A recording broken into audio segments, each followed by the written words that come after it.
Hello, good afternoon, everybody, and welcome in this webinar, A New Vision for Ethiopian Solar. We are very happy to take a deep dive into the Ethiopian solar market today with you because there has been a lot of announcements being made about what is happening in Ethiopia, especially on the utility scale side.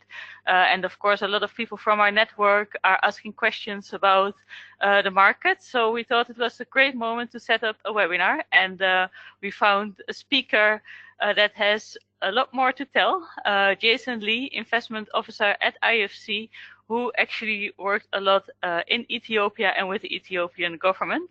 I am Lydia van Os, your moderator of today. I am team leader, finance and innovation at Solarplaza.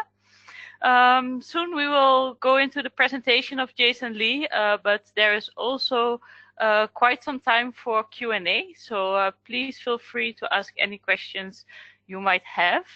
About Solarplaza, so in the past year, since 2004, we have organized over 100 events worldwide in more than 30 countries. We are based in Rotterdam, and we exist to positively impact the world by accelerating the sustainable energy transition. And our ever-growing network is expanding and now counts over 60,000 solar PV professionals, developers, and investors worldwide. And some of you, of course, are here today to join our webinar. A couple of practical details before we dive into the presentation. If you have any technical issues, please use the chat box and we will help you out.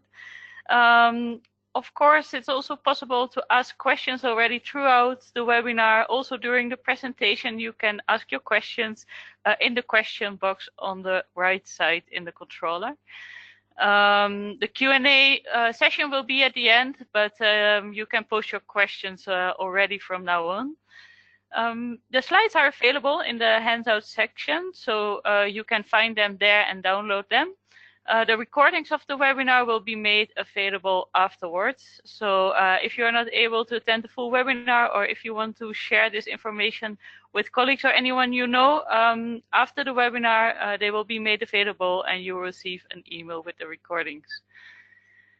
And now we will go to listen to the presentation of Jason Lee. As I mentioned before, he is the investment officer with IFC Transaction Advisory Services Department, and he has been advising government and subnational clients to implement infrastructure PPPs.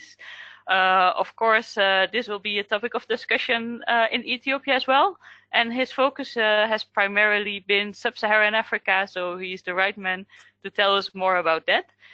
Jason Lee, we are very curious about your presentation, so please go ahead. Great, thanks so much, Lydia, and thanks everyone for who's joined in. I'm just going to see if I can take control of this presentation. Okay, great. So maybe just quick words before I get started. You know, as Lydia mentioned, please feel free to ask questions using the chat box. The intention is for this to very much be sort of an interactive session. So I'll keep my presentation relatively short, but sort of was asked to touch upon kind of three things. So the first was just a bit of an introduction to scaling solar. So I'll talk a little bit about that, since that's sort of how we initially got involved in Ethiopia. So one will be just a general introduction to the World Bank Group Scaling Solar approach, and what does that mean, and sort of what's going on with the program. The second part of it will be just kind of a little bit of a general overview of the Ethiopian energy sector, and then I'll close with specifically kind of what we're doing there, and give an update on exactly kind of what's the status of our program. I know some of you have seen some recent announcements about expanding kind of new tenders for grid connected solar, so I'll mention that.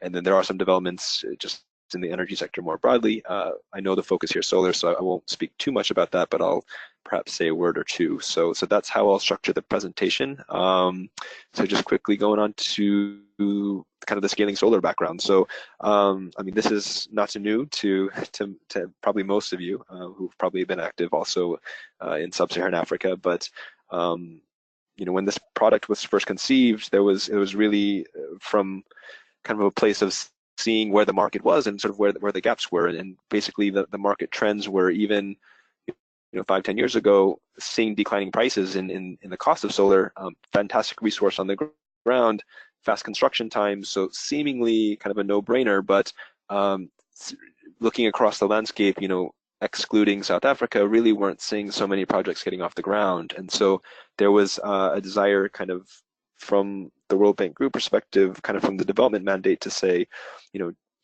this energy, this technology becoming cheaper, it's renewable, climate friendly, but we're not seeing very much of it. And kind of what do we think we can do to address some of these bottlenecks to try and crowd in the private sector, both on the developer side and then eventually also on the financing side. So we kind of asked ourselves, what are some of these bottlenecks? What are some of the constraints? And here are some of the things that that we came up with and identified. And I'm sure some of you have dealt with some of these frustrations, working in the market as well. And so then the question became, well, what could we do about it? And just given the way that the World Bank Group is structured and given the different institutions within it, we felt that actually we're quite well positioned to try and address each of these challenges through different parts of the institution. And as we set about kind of designing this approach and designing the product, we did have an example to say, actually, there is a way where this can be done, way that governments can kind of drive this process and get great outcomes, and that was through the kind of the South African auction program, the REIT program that they've been running over the past few years. And as you can see, I think the stark graph here is the one in the middle, but basically showing an impressive decrease, subsequent decrease in the tariffs that they're receiving through this auction process. Now, obviously, some of this is technology, and it's just the way that this has evolved, and that it's become more competitive in terms of the equipment and the panels. But one of the things we took out of this is also about the process, right? About putting something that's transparent, having a government that's very clear in terms of expectations, and also in terms of scale, right? So those were things that we thought, well, can we try and replicate those things and the elements of those things, for the broader sub-Saharan market? And that's basically the idea behind scaling solar, which was to create, as much as possible, a one-stop shop where we could offer these to governments to say, we will provide you a package of everything that we think is necessary to get to run a fair, competitive, transparent process and ultimately get you a competitive tariff. And so what this does, it kind of wraps, as I mentioned, different parts of the World Bank Group to to bring their respective expertise and their respective products to benefit the government. So there's a component which is the transaction advisory, which is my group. So that's kind of helping governments a little bit more upstream in project preparation, site selection, doing due diligence on the technical, financial, legal, tax, insurance, etc. I'm trying to pre-cook this as much as possible for the investors to bring down the development cost of these things. It's providing some sense of certainty or security to both the government and developers through putting in an offer of financing as part of the package to say that there is, this has been vetted by a lender, that there is a lender that's interested and is in principle ready to finance the project, which kind of again sends a strong signal both to the government and to the market that this is a deal that's been properly prepared. Also recognizing that one of the big risks in Sub-Saharan Africa is around payment and around credits and the credit worthiness of the off-takers. So trying to build into the structure also credit enhancements through the World Bank as a way to provide comfort both to lenders and to developers that that this is well structured and has been de-risked to the extent that that we think is attractive to the private sector. And then the last piece of it is also recognizing that there are certain equity risks that people would like covered, given that we are talking about many frontier markets in the region. And so that's where MIGA comes in with offers of political risk insurance. And so the idea here is very much kind of to bring all this together and to do so in a way that builds upon a set of documents that can be relatively standardized. So obviously there's always going to be some localization. No country has the same legal and regulatory framework, but the intention is, to the extent possible, let's try and replicate this same structure and the same risk allocation in every market as a way to kind of stitch the continent as a single market. And obviously that's a bit of an exaggeration, but the intention again is to try and get scale for developers to make this more attractive and more interesting and ultimately less risky a proposition as it would be if it was standardized. So I think that's in a nutshell the scaling solar product. I won't spend much more time than that because I know the focus here is specific on Ethiopia, but hopefully that gives you a little bit more context in terms of what we've been up to in the Ethiopian market. So going to, maybe just a quick snapshot of before I go to Ethiopia in terms of what's been going on. So basically in terms of the scaling solar program, 5 engagements, 2 of them in Zambia. We just reached financial close on one of the first projects there. Round 2 is on hold. Some of you may be aware there have been some sector issues that we're trying to get clarity on before we proceed any further with round 2. Senegal concluded last year. Hopefully we're expecting this to reach financial close kind of within the coming weeks. So that should be a nice story to tell as soon as we hit that. Madagascar, kind of similar to Zambia too, is a bit on hold because of the elections that happened earlier this year, but we're re-engaging with the new administration. Hopefully that will go forward soon. And then I think what would be most of interest to this group is kind of the Ethiopia process. So we're live in terms of the tender process for round 1, which is 2 projects, 125 megawatts each. The RFP was issued last month. We actually were just welcoming bidders to Addis last week as part of our bidders conference to let them see the site and then also be able to interact with the government and the various stakeholders there. And then there was a recent announcement to start the procurement for the next round. So an RFQ is also live. The potential of this round is sort of up to 750 megawatts. And they envision doing this kind of through up to 6 sites. So that's in a nutshell kind of where the scaling solar program is. So now going to Ethiopia, maybe just before I touch on the slide that's there, maybe just some background for those of you who are less familiar. So Ethiopia, I mean, it's a very interesting case. I mean, because it's an interesting time to be discussing Ethiopia. If we look at kind of just the snapshot of it, so in terms of how it's organized, the energy sector is basically under the Ministry of Energy. There's kind of 3 main actors. So you have EEU, which is the distribution utility and deals with low voltage customers. You have EEP, which is the generation and transmission company and is our client for the scaling solar program. And then you have EEA, which is the sector regulator. Everything in the sector is they're all public entities. I mean, there is a longer term strategy to introduce private sector participation into the sector and further unbundle EEP into a Genco and a Transco, and then also eventually privatize those. So there is discussion ongoing on that front. But again, historically and up till very recently, basically dominated by the public sector. If you look at the investments that have been done, both by EEU and EEP, basically entirely financed, by public funding, and actually has grown quite a bit. So what you find in Ethiopia is actually quite a large system. So installed capacity on the generation side is about 4,400 megawatts, with another, I'd say 6,000, 7,000 or so that's under construction, most of which is hydro. So out of that 4,400, I think it's something around 90% or more than 90% of that is hydro. So you've had quite a lot of investment on the generation side. Similarly, on the transmission side, you actually have a pretty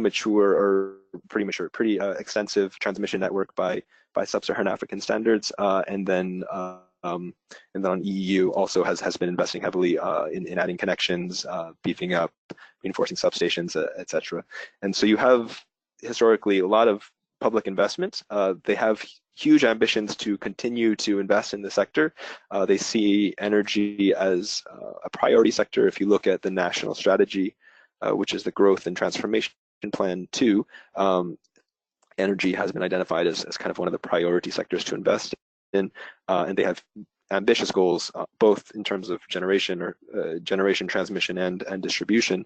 But there is a realization that they can't continue investing the way they have with public funds. I mean, they've just basically kind of getting to the point where they're not comfortable borrowing any more public funds, but they still obviously want to invest in the sector sector because they see it as a driver for development and for growth in the country. So what do they do? Well, this has kind of been the transformational shift that's happened over the last, I would say, 3 to 5 years. Is they've now really looked to the private sector to come in and try and supplement all of the public investments that have been going on. And one of the areas, or actually the primary area where they've been experimenting with this, is with IPPs.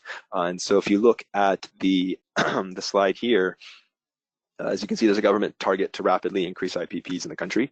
And actually, even within the very near term, which we can talk about how realistic that is, they want to do another 1,500 megawatts of IPPs from solar and wind.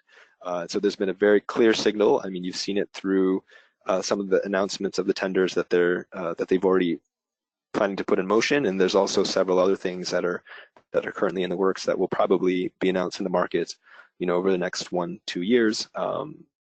Quite a lot of commitment and excitement from the government in terms of looking to the private sector to come in and assist with investment in the sector. So if we look at kind of today, what's happened so far. So as I mentioned, most of this is relatively new, but we do have a couple front runner transactions that the government has been in negotiation for quite some time. So the first two are Tulamoye and Corbeti. So these are both geothermal IPPs that have been under discussion for quite some time. Also have been in final negotiation for quite some time, but there does seem to be quite a lot of momentum to hopefully conclude negotiations on those project documents fairly soon. Similarly, Metahara was the first solar transaction that was taken to the market. So this was tendered prior to the scaling solar program kind of coming into Ethiopia. This was advised by, through the Power Africa program, supported by the Power Africa program.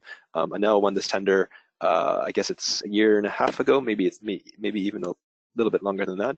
And then they're now in final negotiations, hopefully, reaching commercial close on that fairly soon. So, and then of course you have the two scaling solar programs, round 1, which is currently ongoing, and then round 2, which the RFQ process has just been announced. So that being said, and the fact that it's great that there has been, some demonstration of commitment from this government. For those of you who have been following the market, you also know it hasn't been very, very smooth. There's been delays, there's been sort of fits and starts.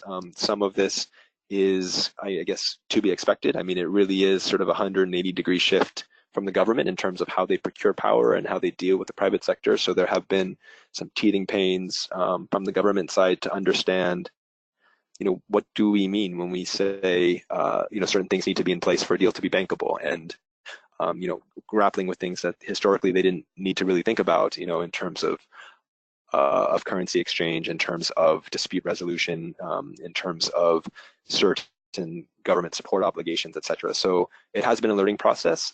We've also had, a change of government intervening most of these processes. So basically in March of last year, there was a change of government. So a new prime minister came in. Also, there was a new PPP proclamation that was passed, which really changed the way that procurements were going to happen with respect to the private sector going forward. So, there's a ramp up period where the laws were in place and the institutions, existed on paper, but there really weren't staff to make decisions and implement. So there has been, some delays in some of these processes. But what we're seeing now is, people have been now put in place, and people are feeling empowered to, to move forward. And there's a lot of pressure from the top to now demonstrate progress. So, which you've probably seen by the pace of announcements in terms of, at least on the solar side. So that's, I think, in a nutshell, what I can say as an overview. I think maybe what I'll do now is just sort of stop there and then kind of open it up for questions, and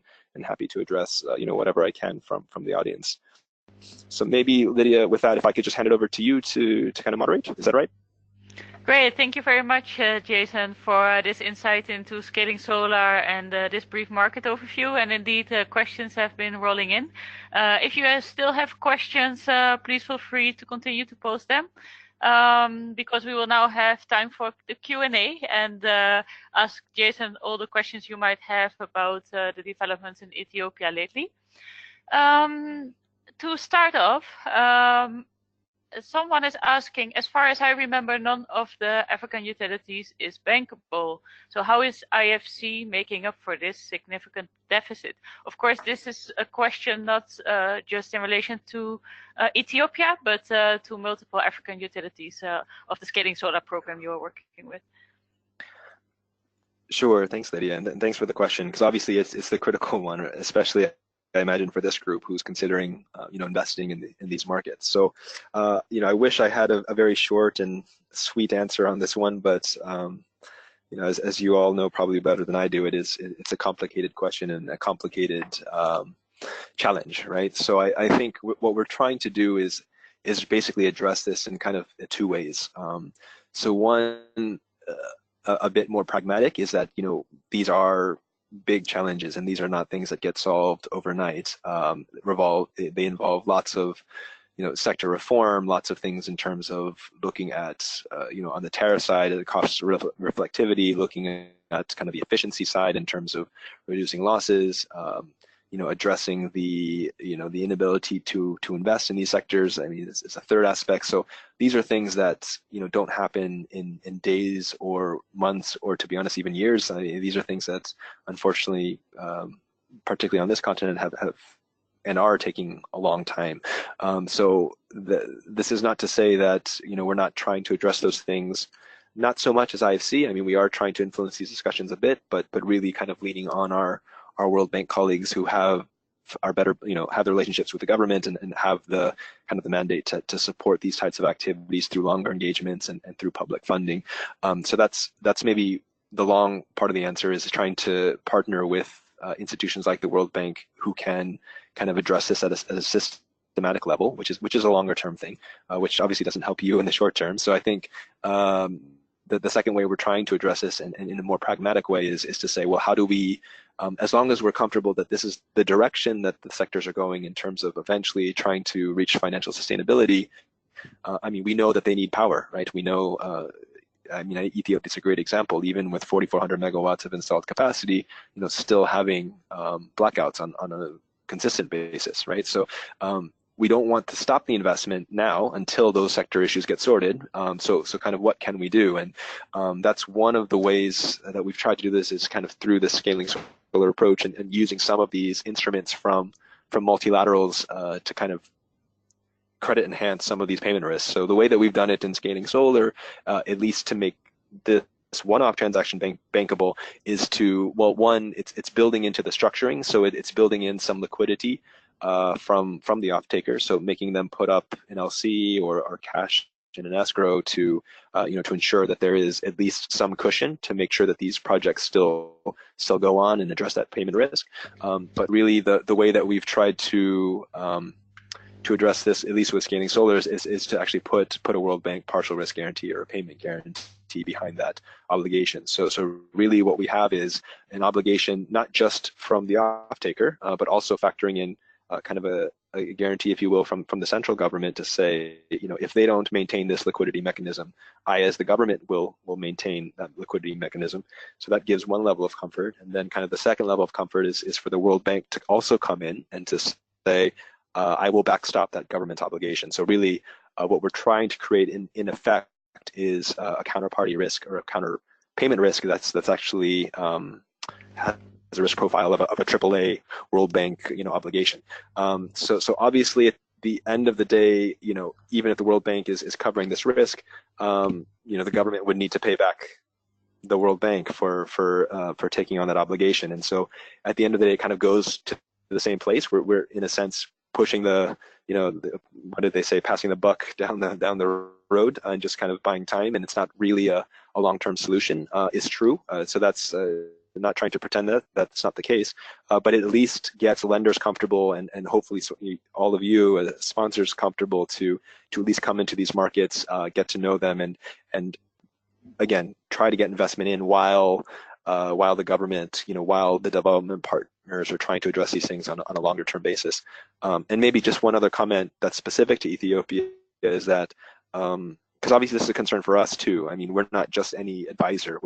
We have a development mandate. We don't want to just do these deals and walk away, or do a deal that leaves EEP or the government position that constrains them fiscally. So obviously these are things that we look at as well before we go into a market. And I mean, one of the things I can say is that the government has been very responsive and is very aware, at least in my experience, more than some of the other counterparts that I've worked with in the past, of recognizing this issue and trying to take steps forward to address it.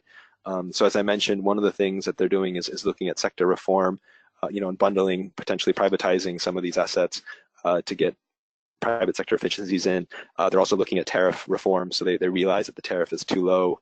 They've done a tariff increase this past December, and there will be continued tariff increases for the next 3 years to try and get it to a level of at least covering the existing financial obligations. And then there's also a third aspect of this sector reform is on the financial restructuring side. So one of the other issues is, as I mentioned, a lot of the investments have been publicly financed, and so a lot of those financial obligations are still sitting on the balance sheet, and so just servicing that obviously is challenging for the utility and puts them in a difficult financial space. So there's also recognition from the government that some of this will need to be restructured. So again, sorry, this is a bit longer than I intended, but hopefully that gives you an idea both generally of kind of how we look at this risk and how we try and structure around it, and then specifically within Ethiopia, what's been going on the ground. So hopefully that provides some clarity. Yeah, thank you very much for this detailed answer, and I think it really provided us with a more solid background of how you work with the utilities in the Scaling Solar program and in Ethiopia specifically. We have another question coming in. What exactly IFC did on the existing projects as far as the credit enhancing is concerned? Who is guaranteeing the repayment? Sure. So short answer is it kind of depends which payment we're talking about. So, I mean, the initial credit enhancement that's structured in is, as I mentioned, this liquidity mechanism. So it's basically a 6-month, at least the way we're structuring it here in Ethiopia and Scaling Solar. It's a 6-month LC that's put up by the purchaser or by EEP, and then backstopped by the government, and then backstopped by the World Bank. There are also other credit enhancements that are available, and this is not just Scaling Solar. In Scaling Solar, we try and pre-package this, so it's like offered as sort of a menu of options during the tender process. But if you have projects elsewhere that are you've already won and you're trying to finance or trying to address this credit risk, you can of course always go to our colleagues and talk to them about these products. But the other aspects on credit enhancement is sort of MIGA. So you have MIGA who can provide political risk cover both on commercial debt and so for the lenders, but then also for the equity. And actually the World Bank also provides a similar loan guarantee, which basically would pay out to the lenders under certain circumstances and certain breaches by the government. So you kind of have a range of credit enhancements depending on which risk you're trying to mitigate. Exactly, indeed, because we have some questions as well about the currency risk in Ethiopia. Someone is asking about the Ethiopian bear, because he mentions the bear is anything but a hard currency. So the crucial question becomes whether the government is paying in euro, USD, or in Ethiopian bear.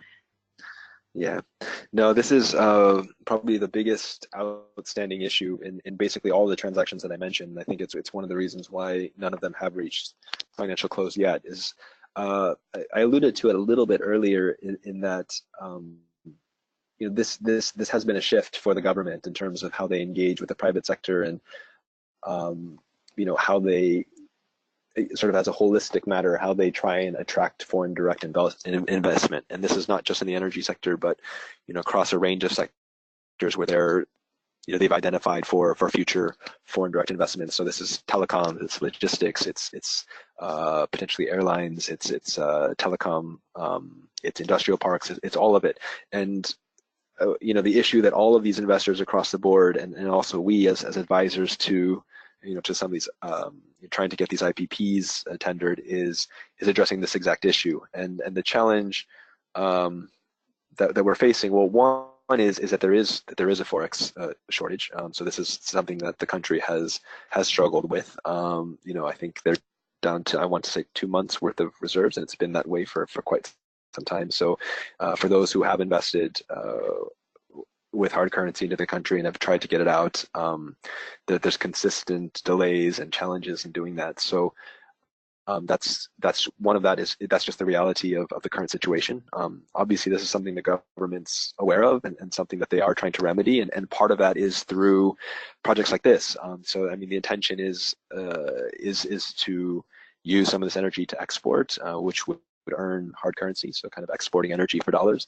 They're currently exporting to Sudan, to Djibouti. They've just signed, or not just signed, they have a signed PPA with Kenya. The transmission line is under construction. I think it's going to be commissioned, I want to say late this year or early next year. So these are part of the strategy for the government to try and bring more hard currency and earn hard currency on an ongoing basis. So they do have strategies to try and boost this in the medium term, but this is a reality in terms of this market right now, that this is going to be a challenge. So that's is the situation on the ground.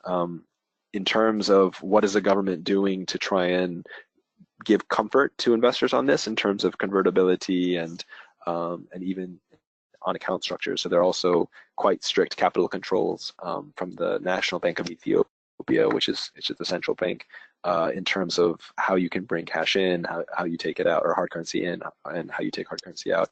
And these are basically discussions that are ongoing.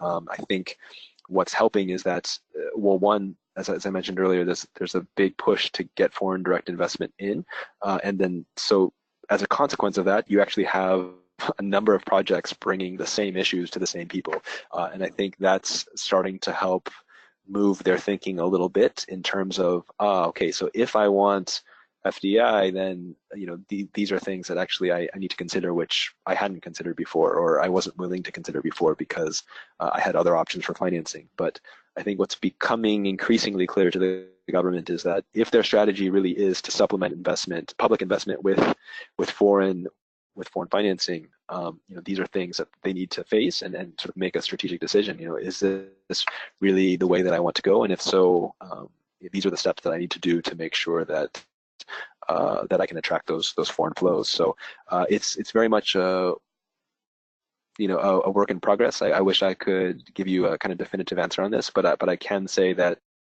these discussions are very much kind of front of mind and happening on a daily basis. So hopefully there's something that we will be able to to have some news soon. Exactly. And then is the PPA in local currency? Yeah, so one of the issues in terms of local law is that the contracts governed by Ethiopian law and all the contracts with the kind of government counterparty have to be under the law. The contracts do need to be payable in local currency. So there's no restriction on linking that to foreign currency amount. So say a dollar-linked tariff if we're talking about IPPs, but the payment will always the counterparty would, if it's a government counterparty, they'd always have the option to pay in local currency. Okay, indeed, I can see that people are concerned with international investments. So maybe you can explain a bit more, not only about the guarantees. I think you already went a bit into that, but also there are questions around certain incentives and whether there are incentives for foreign investors. And also, does local law allow for international financial institutions to fund projects in Ethiopia? Sure. So I won't have the specifics off the top of my head, but there are, as part of the foreign investment law, there are certainly some tax incentives and some fiscal incentives for investors in terms of tax rates, in terms of customs, in terms of stamp duty, these types of things. So again, not off the top of my head, but certainly something if you're interested in. Tax advisors would be able to advise on that, and I can also provide some more details if you reach out later on some of these things, because we have looked into some of these aspects. In terms of, sorry, Lydia, there was one question which was, what are there incentives available? There was a second part of the question. I just blanked on that. Yeah, and if the local law allows international financial institutions to fund projects in Ethiopia. Okay, sure. So, the short answer is yes. This is one of the main things that they're trying to achieve with this whole IPP program is to get international financing in. Really, the challenge at the moment is how you get BRR converted and then how you get it out. So those are the issues that are currently being addressed and being discussed with both the central bank and the Ministry of Finance. Okay, and then let's take a closer look at the feed-in tariffs. There is someone listening in who remembers the Ethiopian feed-in tariff as being one of the worst on the African continent. And he says, I guess this is due to the Ethiopian government's attempt to attract commercial businesses to come into the country. Has this changed, or what has changed in the feed-in tariffs in Ethiopia? Sure. So I think the question was to reference consumer tariffs, I believe. Yeah. So there are no feed-in tariffs at the moment. So I mean, there was a time when the government was giving out MOUs in various technologies for people to come and develop, but to my knowledge, there was no kind of set tariffs for them. But on the end user side, so in terms of what EEU is charging its customers, indeed, it's extremely low. Previously, this wasn't so big of an issue because, I mean, all of the generation capacity was kind of fully depreciated hydro. So, you know, the O&M cost, if you're not still paying financing, is pretty low with hydro. So for a long time, you know, the financial situation was actually okay with a very low tariff, and indeed, there was a policy to have very cheap energy as a way to encourage manufacture and industrialization within the country. That being said, so that was kind of the case, you know, a decade ago.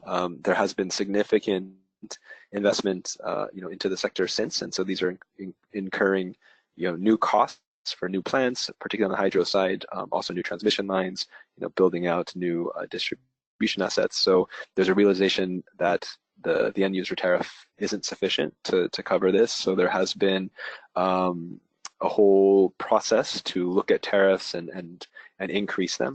So as I mentioned earlier, there was a tariff increase in December, and there's subsequently a plan over the next 3 years with subsequent increases to kind of get to, as I understand it, kind of an average tariff of about 7 US cents per kilowatt hour.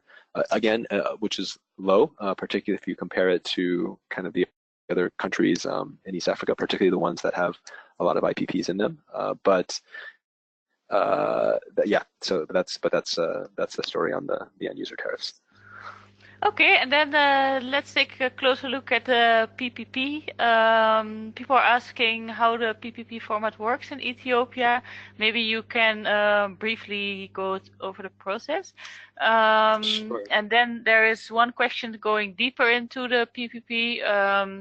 Why is it that investors in PPPs are required to obtain licenses and approvals from different institutions, while investors outside of PPPs are able to manage this through one single institution, namely the Ethiopian Investment Commission? So maybe we can answer both questions in one go. Okay, sure. So sorry, I don't think I'm going to be able to answer the last one. So I don't have much experience with investors outside, so I wouldn't be able to give a comparison, but I can at least talk a little bit about the PPP proclamation, the PPP law, and sort of how that's changed things. So basically, previously, a lot of the SOEs were free to kind of procure as and how they wanted. There was a lot of freedom actually in terms of how.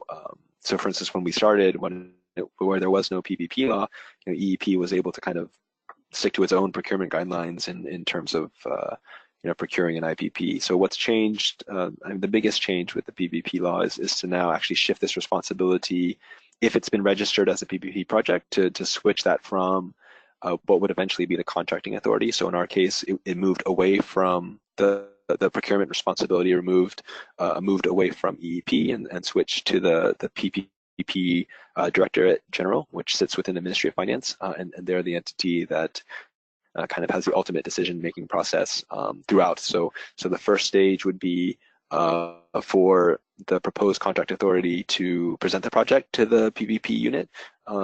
So if let's say EEP wanted to do another solar project, they would need to register that project with the PVP unit. The PVP unit would then evaluate that, and the board would either approve it or not. Once it's approved, then it would be up to the proposed contracting authority to carry out a feasibility study.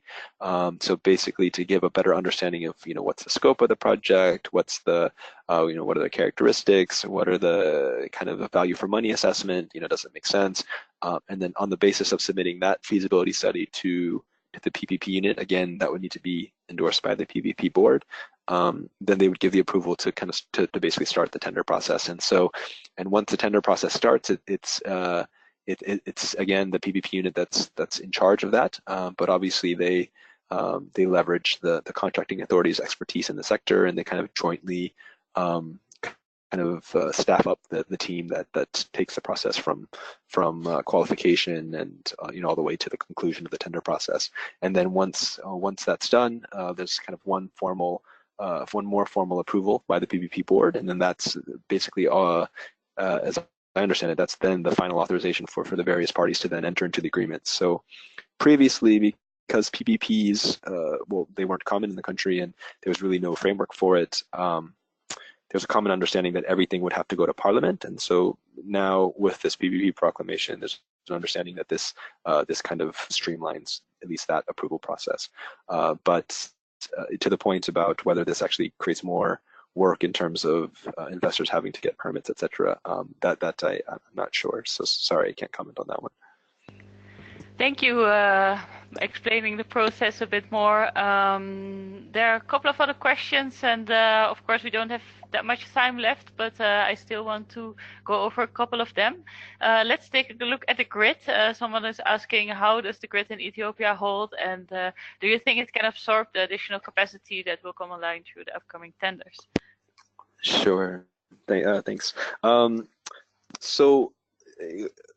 Well, some of it, the short answer is kind of depends. So where these projects are going to end up. I mean, there is an initial idea about where these projects will be, but that's still being determined and finalized. So, and part of that is going to depend on the grid assessment. So there's kind of two things here. One, which is the transmission network in general and how much capacity it can evacuate, and then I think second, a bit related to that, but it's more in terms of the system operation and kind of how equipped will EEP be to actually deal with intermittent energy, particularly on solar, where you can have very quick ramp up and ramp down rates. So on the first point, I think it's a more positive answer. So I can say that from the assessment that our technical folks did, and please try and hold off asking any more specifics on the technicals, because we're going to very quickly reach the limits of my technical knowledge. But on the transmission network kind of assessment, there's actually a lot of comfort that the grids, as it's built, the transmission network, the way that it's built, actually has quite a bit of additional carrying capacity, and so there was really not so much a concern in terms of at least for the programs that the size that I was showing you on that slide, in terms of this round of procurement, the next one, and potentially some initial ones on the wind side. There's not really too much a concern in terms of the carrying capacity of the T lines. But on the second point, which is kind of integrating intermittent sources into the grid, this is something that in particular our World Bank colleagues are spending a lot of attention and working closely with our EEP colleagues to try and get ready for that, because as I mentioned, there are some projects that are under negotiation, but none of them have yet reached financial close, much less operations. So I think that's a skill set that will need to be gained, and as I mentioned, there is some support already ongoing to sort of help them prepare for integrating those. Thank you very much. So don't worry, we are moving back into your field and a bit away from deep technical questions. The question is about the Scaling Solar program. It might have had an unintended consequence of crowding out some private funding in past projects. How does IFC propose to address this and allow local financiers and thus local markets to participate in funding RE projects? Sure. Yeah, I mean, it's a very fair question. I mean, especially to us, right, who ultimately should have, or not should have, we do have a development mandate, and the idea is that we should be crowding in commercial finance wherever we can. So we've actually heard this point raised uh, kind of in two aspects. One is on the sponsor side, and then one's on the financing side, and maybe I can just briefly address both because certainly we hear the concern, and it's something that we also obviously need to face and grapple with, and certainly there's some vested interest there, right? At least with my colleagues on the investment side. So this is something that I think is continues to be a challenge to sort of what's the right balance. I mean, I think the position that we've taken on a lot of these things so far is that we do think our presence is needed on both on the financing side, and then also kind of related to that to make sure that we get a certain tier of investor that has the kind of the right experience, right balance sheet to kind of come in and do these on a first in place basis. And so the short answer is first off, everything, at least on the financing side, everything is optional. So the idea is that very much we like to see this as a way to send a signal to the market and to our clients that that this is something that does reduce the risk profile, to say, oh, actually, if a lender's on board from day one, maybe this is something that actually is makes a lot of sense, and kind of we can take some comfort that like the main issues have been identified and addressed if a lender is at least in principle on board from day one. So that we do feel like that's a big value. I mean, certainly the governments that we've spoken with and work with, they do see that as a critical part of the offering. But to your point about, especially if we're now talking about local financiers, I mean, that's obviously where we'd like to go, right? I mean, that would be a way to address this whole currency issue that we were discussing earlier. I mean, you guys know probably better than I do. I mean, one of the challenges in many of the markets that we're working with is that I mean, the financial markets just simply just aren't ready to take on projects like this yet, at least in most of the markets that we were talking about in Sub-Saharan Africa. So in terms of liquidity, in terms of tenor, in terms of interest rate, all of this has to be balanced with also a tariff, right? And all of these things potentially, while they could maybe solve one issue, like the Forex one, would introduce others in terms of pricing, right? So I'm not going to pretend we've cracked this nut. I think it's something that's a valid thing to raise and to discuss, and it's something we are discussing and also has been raised to our senior management. So yeah, sorry, I realize it's a bit of a wishy-washy answer, but it's a tricky one, and it's something that we're still trying to to figure out what's our role. On the developer side, yeah, it's tough because on one side we completely hear local developers or smaller developers who want to break into the markets, who are from the region or maybe from the country, that they view this, they should have a way to get experience, and we hear that. On the flip side, from the government side, is part of the value in bringing in investors of a certain size and with a certain track record, that brings down the risk for them, and that also ultimately probably gets them better tariffs as well. And so again, it's something, it's a debate that's ongoing. I think some of this will depend on the clients as well in terms of what are their objectives. I mean, is it really just to get the best tariff as possible or lowest tariff as possible? Is it to crowd in the local developer market? Ethiopia is a great example. So the government there was actually really, really insistent that we make space for local equity, right? And so there is actually a requirement in the tender process for local sponsors to have a minimum percentage of the shareholding. So yeah, so this is again a live issue, something that is constantly being discussed, and will be very context specific, I think. So. Thank you for answering. We have two questions that are linked to that. One question is, where do you see potential for Ethiopian private sector to come in the solar market? That might be a nice one. There are some ideas here that we will go over later. And also, do you have any advice of how project developers can successfully secure competitive financing? Sure. So on the first one, as I mentioned, part of this is being built in as a requirement. So I mean, I think that's one way is to especially for this, if you're not involved in the active tender, I mean, there's an RFQ process ongoing. So checking, well, first, kind of applying and seeing what the requirements are, and if you're not quite there yet, then trying to identify partners, who can get you over the line. And as I mentioned, there's a requirement for these guys to find local partners. So I think that's the immediate answer on that one. Sorry, Lydia, can you remind me of the second question?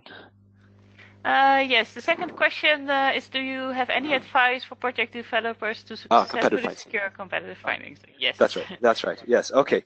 Well, I mean, I think on this one, actually, it's quite easy to point to, in that we've already given a reference point. So I mean, in some ways, so I know timing is an issue, and this is something that we struggle with, at least on the advisory side, right? Because on one side, we absolutely want you guys to shop around and take the IFC financing and try and beat it, right? And shop that around and say this is kind of, it serves as a ceiling, if you will, on the cost of financing, or at least on the cost of debt, which we think is great for our clients, right? Because if people want in, other lenders want in on the deal, they know kind of where they need to come in. The challenge is that our clients also want everything to be done so fast, right? And it needs to be done, in as short a time as possible. And so we, trying to strike that balance in terms of allowing bidders to really take the IFC financing and shop it around and try and come with competitive financing. That's yeah. I mean, it's a challenge, and it's something that we ultimately, as an advisor, we can't really control that. We try and highlight these implications as much as we can and try and steer this in a way to try and get the government the best outcome. But I mean, I know you guys are all aware of this. Governments always have their own agenda and are always, slow to make decisions. But then when it comes for other people, want to make them rush so much. So I think it's just something that we have to just try and manage the best we can to allow you to get the best, line up the best financing that you can. Okay, great. I want to couple 3 questions here about other solar segments than the utility scale. People are asking about the opportunities for also developing mini grids, self-consumption. Is that possible in Ethiopia? And does scaling solar also consider microgrid scale? Sure. So unfortunately, I won't be able to speak as detailed on these responses because it's an area, to be honest, we haven't looked very closely at yet in Ethiopia, just given all of the initial focus on the grid scale stuff. I can take the last one because that's the easiest one. So scaling solar, unfortunately, it's not a microgrid solution. It's been designed specifically for kind of grid scale PV. Although that's not to say that there aren't other interventions, some by my colleagues in other parts of IFC and some in the World Bank, who aren't working on mini and microgrids. So there is obviously a lot of interest in Sub-Saharan Africa to address this, given the fact that connection rates are so low, and the likelihood that the national grid can serve 100% of connection. I mean, I think there's a realization that model doesn't work in terms of implementation or in terms of financing. So there is a lot of interest on that side, and if you'd like to reach out to me separately, I'm happy to connect you with some of my colleagues who are working in that space. In terms of that market for self-consumption and mini microgrids in Ethiopia, again, I really don't know. On the self-consumption, actually, I can say a little bit because I know that this is something that has been considered in terms of the regulatory framework to try and address the sort of the C&I market and trying to see if that's if they can sort of crowd in some additional investment that way. But to be honest, I don't know where things stand in that discussion. So apologies, not really going to be very helpful in that area. No problem. It was also a bit out of the scope of this webinar, but I can imagine that people still have questions and are curious about it. We are at the final couple of questions. One question that is left, and I think quite important, is the process for land acquisition. Does it pose any challenges for developers? Sure. No, this is a really important question, because obviously this is one of the sticking points always in IPP development is securing the land. So I mean, the way that land works in Ethiopia is that it's all vested in the state, so it's all government land. But the way that the federal government has dealt with this is to devolve that responsibility to the local governments. Unfortunately, it's completely not structured and varies from from region to region. Every region has its own separate way of dealing with and administering land. I think the most developed title, if you could even call it that, is in the highlands, where you have more of the settlements, where you do have some recording of land rights. And so I mean, unfortunately, there's more people, so you'll deal with resettlement issues, but at least from a land perspective, it's a bit easier, because there is some established norms that you can that you can replicate. But in many of the more remote parts, so the two projects that we're working on with Scaling Solar for their first round, one of them is in the Afar region, and one of them is in Somali region. Very sparsely populated. Not a lot of foreign investment previously, so all of this stuff is new.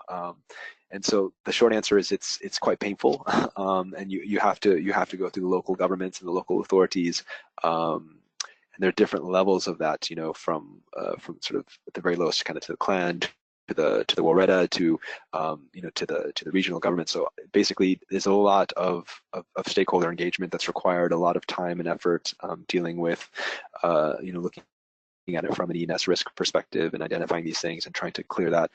So, I mean, this is, again, one of the ways that we're hopefully, trying to make an impact on this is through the Scaling Solar, or so our invention here is trying to do that, take on that risk as much as possible, through the upstream work. So trying to leave as little as possible of this responsibility with the investor in terms of laying the groundwork and doing the consultations, etc. But I mean, short answer is it's quite difficult and quite location specific based on our experience.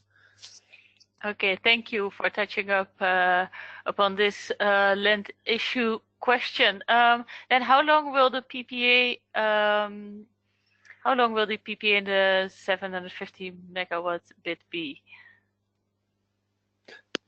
Okay, so the PPAs, unfortunately, there's some sector legislation that limits the generation license to 20 years. We tried really hard to kind of lobby to kind of extend this to, at the very least, kind of what the warranties on the panels that we're seeing, which is, pretty standard, is 25 years. But unfortunately, that's in the law, and so that's been a constraint. There is a possibility to extend, but understanding from our legal due diligence is that you can't do this up front, and you have to wait till the end, and there are some onerous requirements that the regulator requires from a developer to extend, which makes it quite difficult. So short answer is 20 years in terms of the PPA. Sorry, the other question was, in terms of the timing, I guess, with the 750, I think was the question. So this is the $1 million question. So we've been working very closely with both the PBPDG and EEP to try and rationalize the program.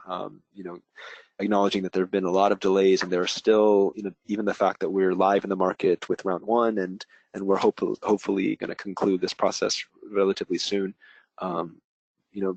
Being fully aware that there are still some really big questions that need to be addressed by the government in terms of providing government support on, some of the things that we discussed earlier in this webinar. So the advice was to let's close some things first and demonstrate to the market that these things can be banked, and that you are committed, and that you are willing to recognize some of these very real concerns that investors have expressed across the board. But political expediency being what it is, they wanted to make this announcement. So short answer is, the RFQ process, the timeline kind of has been established. There has been an extension. So I think, sorry, off the top of my head, I want to say it's early July or mid-July in terms of the deadline. So I don't see that changing. Of course, it's up to PDG and EEP to determine that timeline, but I think that's kind of what we're working with. But in terms of longer term, sort of when RFPs will go out, how many will they be phased, all still being discussed right now. But very much sort of our advice has been to make sure that these things are done properly before they go out and properly prepared. So that's the way that you get the best tariff. And so yeah, I guess to be announced in terms of timing. So just be on the lookout for those public announcements. But if I can read between the lines and maybe some concern around that, I think certainly we're aware of that and trying to do the best we can to help both EEP and PPPDG structure the second round in a way that makes sense, not just for them, but also for you and for the private sector. So. Yeah, so before we go to our final question, there's one question in relation to the broader Scaling Solar program. We went over guarantees earlier in this webinar, and the question is whether similar guarantees are extended in other African countries, like, for example, South Africa. Sure. So, I mean, some of this kind of depends on just World Bank priorities and policy, but so it's kind of on a case-by-case basis, but absolutely, investors are free to go and approach, me, the World Bank, the PRG team on any of that. And so if you would like contacts, I'd be happy to put you in touch. Please feel free to reach out. I see my emails there on the screen, so please feel free to do that. But the short answer is yes, absolutely. These instruments are not exclusive to Scaling Solar. They've been around a long time before us, and I'm sure will be a long time after. So please do reach out to them for specific cases. And then we are at the final question. What is the future outlook, and do you expect more tenders to be announced in the near future? Nice one to wrap up with. Yeah, no, I think so.